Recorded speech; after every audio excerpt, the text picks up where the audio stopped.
رمضان کی پہلی رات ایک عام رات نہیں بلکہ ایک نئی شروعات ہے، رحمتوں کی بارش کی، مغفرت کی سوغات کی اور اللہ کی بے امتحان رحموں کر۔ یہ وہ لمحہ ہے جب اللہ کی رحمت زمین پر اس طرح نازل ہوتی ہے کہ ہم انسان کی سوچ سے پرے۔ جی، رمضان آ چکا ہے اور یہ کوئی معمولی مہینہ نہیں ہے، بلکہ یہ وہ وقت ہے جب ہمارے دلوں کو سکون ملتا ہے، جب ہماری روح تر ہوتی ہے اور جب نعمتوں کے دروازے ہمارے لیے کھول دیے جاتے ہیں۔ لیکن کیا ہم نے کبھی سوچا ہے کہ اس پہلی رات میں ایسا کیا ہوتا ہے جو پورے مہینے کی فضا طے کر دیتا ہے؟ یہ وہ رات ہے جب اللہ اپنی رحمت سے ہماری تقدیر بدل سکتا ہے۔ کیا آپ کو پتا ہے اس رمضان میں 3 بڑے واقعات اس پہلی رات میں ہوتے ہیں؟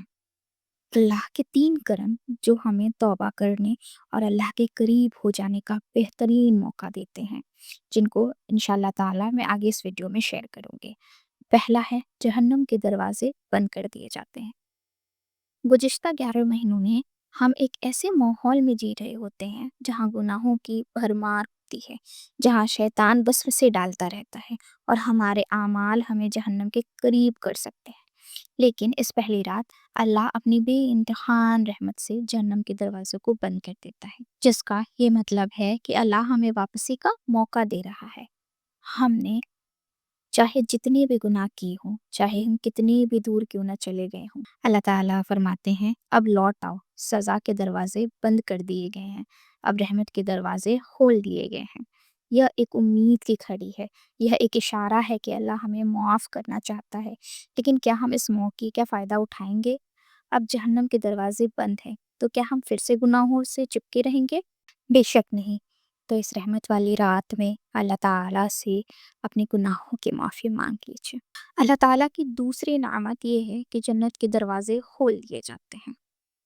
ذرا سوچئے، ایک بادشاہ اپنے محل کے دروازے کھول دے اور اعلان کرے آ جاؤ، یہ سب تمہارے لیے ہے، تو کیا کوئی عقل مند انکار کرے گا؟ نہیں، ہرگز نہیں۔ تو پھر جب سارے جہان کا بادشاہ اللہ جنت کے دروازے کھول دیتا ہے تو ہم کیوں پیچھے رہیں؟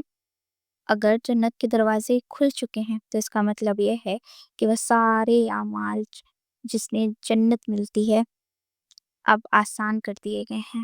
اب ہماری نمازیں پہلے سے اور بہتر لگیں گی، اب ہمارا دل قرآن کی طرف زیادہ متوجہ ہوگا، اب ہمارے عبادتوں کا ثواب کئی گنا بڑھ جائے گا۔ تو کیوں نہ اس موقع کو ہم غنیمت سمجھیں، کیوں نہ اس مہینوں کو اپنی زندگی کا سب سے بہترین رمضان بنا لیں۔ جب جنت کے دروازے کھلے ہیں تو ہمیں تیزی سے اللہ کی رحمت کی طرف بڑھنا چاہیے۔ اللہ کی تیسری نعمت یہ ہے کہ شیطان کو زنجیروں میں جکڑ دیا جاتا ہے۔ ہم جانتے ہیں کہ شیطان سال بھر ہمیں گناہ گار کرنے کی پوری کوشش کرتا ہے۔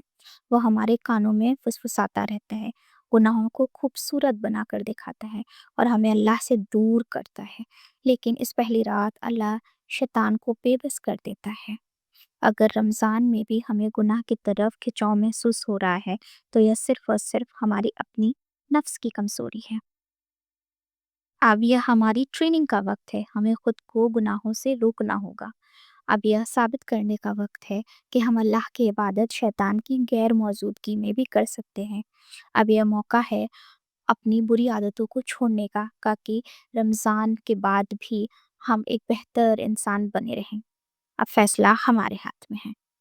اللہ تعالیٰ نے جہنم کے دروازے بند کر دیے تاکہ ہم اس میں نہ جائیں۔ سیکنڈ، جنت کے دروازے کھول دیے تاکہ ہم اس میں داخل ہونے کی کوشش کریں۔ تھرڈ، شیطان کو قید کر دیا تاکہ ہمارے پاس کوئی بہانہ نہ رہے۔ اب سوال یہ ہے، کیا ہم اس موقع کا فائدہ اٹھائیں گے یا پھر یہ پہلی رات بھی باقی راتوں کی طرح گزر جائے گی؟ اس پہلی رات اللہ کے سامنے ہاتھ اٹھائیں، ان سے معافی مانگیں، ارادہ کیجئے کہ اس رمضان کو اپنی زندگی کا سب سے بہترین رمضان بنائیں گے، اور یہ وہ رمضان ہو سکتا ہے جو ہماری زندگی بدل دے ہمیشہ کے لیے۔ اللہم اجعلنا من اتقائک من النار، یا اللہ ہمیں ان لوگوں میں شامل کر جو اس رمضان جہنم سے آزاد کر دیے جائیں گے۔ آمین ثم آمین۔ السلام علیکم رحمۃ اللہ وبرکاتہ۔